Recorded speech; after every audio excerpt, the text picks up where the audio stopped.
Tribunal Penal Internacional limite mandados de captura para Netanyahu, Gallant e Mohammed Deif por crimes de guerra e contra a humanidade.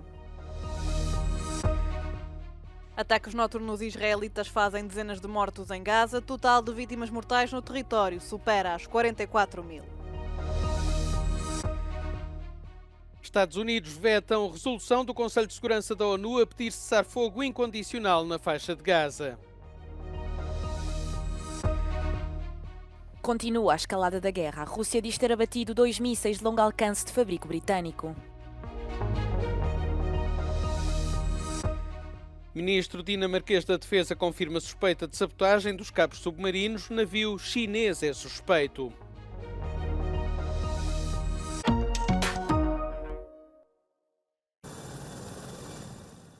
O Tribunal Penal Internacional emitiu 3 mandados de captura para o primeiro-ministro israelita Benjamin Netanyahu, o antigo ministro da Defesa de Israel Yoav Gallant e o líder do Hamas Mohammed Deif. Em causa estão suspeitas de crimes de guerra e contra a humanidade. A ameaça de detenção poderá dificultar as deslocações de Netanyahu e Gallant ao estrangeiro. Em reação, o gabinete do primeiro-ministro israelita fala numa decisão antissemita, descrevendo as acusações como mentiras absurdas e falsas. O terceiro visado, Mohammed Deif, comandante militar do Hamas, é um dos alegados mentores dos ataques de 7 de outubro do ano passado. Os militares israelitas afirmam ter matado o comandante em julho, mas o Hamas não confirmou nem negou as afirmações. O procurador Karim Khan retirou o pedido de mandados de captura para 2 outras figuras do topo do grupo, sendo elas Yahya Sinwar e Ismail Haniyeh, ambos mortos pelas forças israelitas. Em comunicado, o Hamas congratulou a decisão, encorajando a responsabilização dos responsáveis pelo que chama de ocupação criminosa.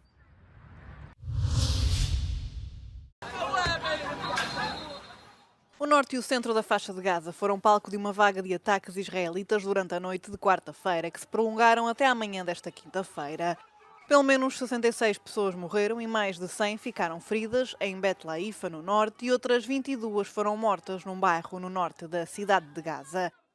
O norte do território está sitiado pelos militares israelitas desde o início de outubro, tendo a ONU alertado na terça-feira para o facto de não ter sido possível a entrada de ajuda durante 40 dias. De acordo com o Ministério da Saúde de Gaza, o número total de mortos desde outubro do ano passado já ultrapassou os 44 mil. Ao mesmo tempo, o exército israelita declarou ter matado 3 militantes na cidade de Jenin, na Cisjordânia, durante um ataque na terça-feira. Esta quinta-feira realizaram-se os funerais. As forças israelitas também atacaram cidades do Líbano, incluindo Tiro e a capital do país, Beirute. Em Israel, um homem foi morto por estilhaços na sequência de um ataque com rockets vindos do Líbano.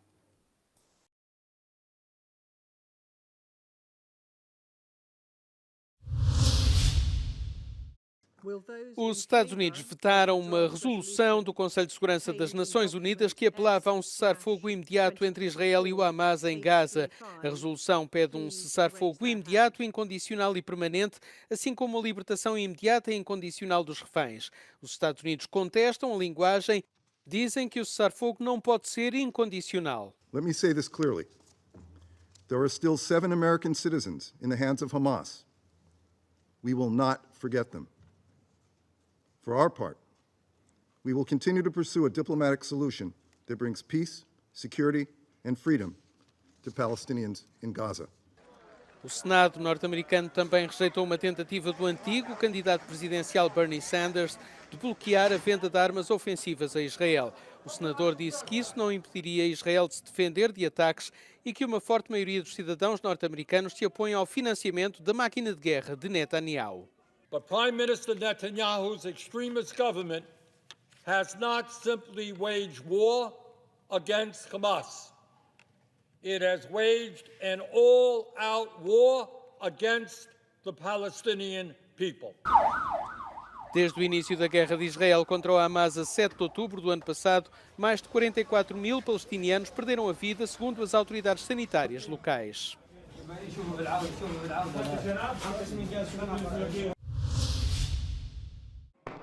O Ministério da Defesa russo afirmou ter interceptado 2 mísseis de longo alcance de fabrico britânico, os Storm Shadow, pouco depois de vários meios de comunicação terem noticiado que a Ucrânia tinha disparado esses mesmos mísseis contra a Rússia. No início desta semana, a Ucrânia disparou pela primeira vez mísseis de fabrico norte-americano, depois do presidente dos Estados Unidos, Joe Biden, ter autorizado a utilização destas armas. A decisão de Biden surgiu em resposta do envio de tropas norte-coreanas para apoiar Moscovo na guerra contra a Ucrânia. No âmbito do seu plano de vitória, o presidente ucraniano Volodymyr Zelensky apelou aos aliados ocidentais para que levantassem as restrições à utilização de armas. Mas os países ocidentais mostraram-se hesitantes em concordar, temendo que essa decisão pudesse levar os membros da NATO a um conflito direto com a Rússia. A embaixada dos Estados Unidos e de vários países europeus reabriram depois de terem sido temporariamente encerradas por receio de um potencial ataque a Kiev.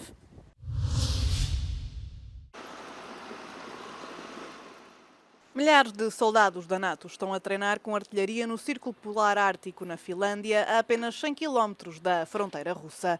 Soldados de 24 países juntaram-se num dos maiores exercícios da organização alguma vez realizados na Europa. O exercício, denominado Dynamic Front, é o primeiro em grande escala realizado na Finlândia desde que o país se tornou membro da NATO no ano passado. O objetivo é treinar a interoperabilidade em condições de tempo frio, num dos maiores campos de tiro da Europa, com mais de 1.200 km². Os soldados finlandeses irão fornecer aos aliados conhecimentos especializados sobre como operar com neve e com temperaturas negativas.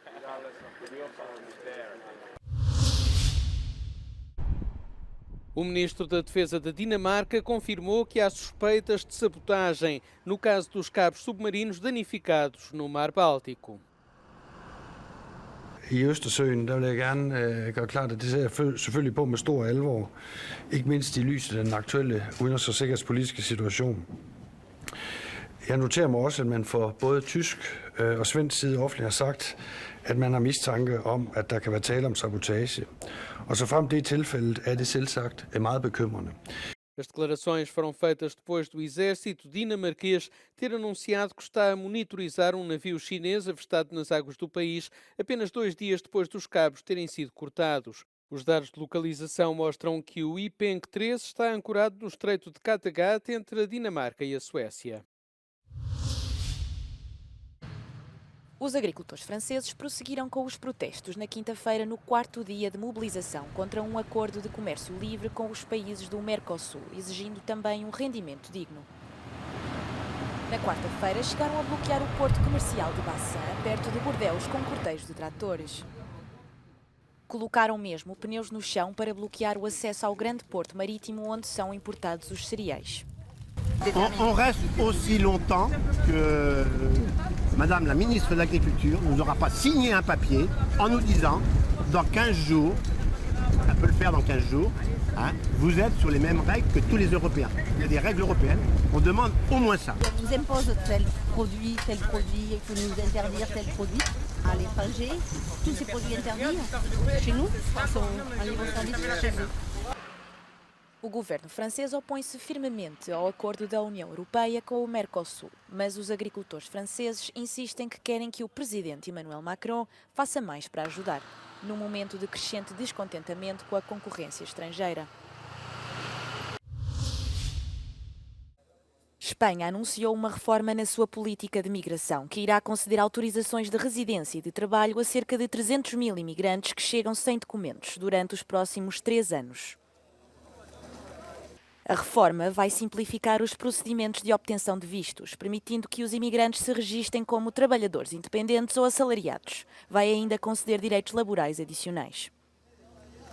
El reglamento abre puertas que antes estaban cerradas mediante 3 llaves: formación, empleo y familia. 3 llaves que nos llevan a la inclusión, pero siendo muy exigentes con los requisitos jurídicos y exquisitos con los derechos humanos. A política vai entrar em vigor a partir de maio de 2025 e faz parte dos esforços do país para ter mais população trabalhadora e, por consequência, combater o envelhecimento. Espanha precisa de cerca de 250 mil trabalhadores estrangeiros registados por ano para manter o seu estado social e é um dos países europeus que recebe mais migrantes irregulares anualmente. O primeiro-ministro de Espanha, Pedro Sánchez, descreve as políticas de migração do seu governo como uma estratégia para combater a baixa taxa de natalidade do país. ¿Podemos tener una foto esta tarde? Os principais grupos centristas do Parlamento Europeu chegaram a acordo para aprovar os membros da nova Comissão Europeia. O entendimento entre o PPE, os socialistas e democratas e os liberais permite ao executivo de Ursula von der Leyen entrar em funções no dia 1 de dezembro. É a data que estava prevista. O compromisso tripartido abriu caminho a 6 futuros vice-presidentes da Comissão. Entre eles está Teresa Ribera, criticada pela direita em Espanha devido às consequências trágicas das inundações no país. No entanto, o PPE continua a exigir a demissão da ministra espanhola, caso seja envolvida nas investigações judiciais sobre a catástrofe. What we as Parliament have to guarantee is that the new Commission is a Commission who can really deliver, who can really act. If you have the possible shadow above you or the possible burden on your shoulder that you are involved in court cases, for example, at home, it is not so easy to do then the task on European level. Para além dos 6 vice-presidentes, o húngaro Oliver Varhely também recebeu luz verde. No Parlamento Europeu, nem todos ficaram satisfeitos com o acordo de bastidores sobre os candidatos à Comissão. So, unfortunately, the assessment of the most important ones, the 6 executive vice presidents, have become a mockery of a proper assessment. And that is not good for the European Parliament. So, in that sense, we are very disappointed about that process, absolutely. Os 3 partidos assinaram também um acordo de cooperação para esta legislatura em domínios políticos fundamentais, apesar de não ser vinculativo. O Colégio de Comissários será votado na próxima quarta-feira no Parlamento Europeu, em Estrasburgo.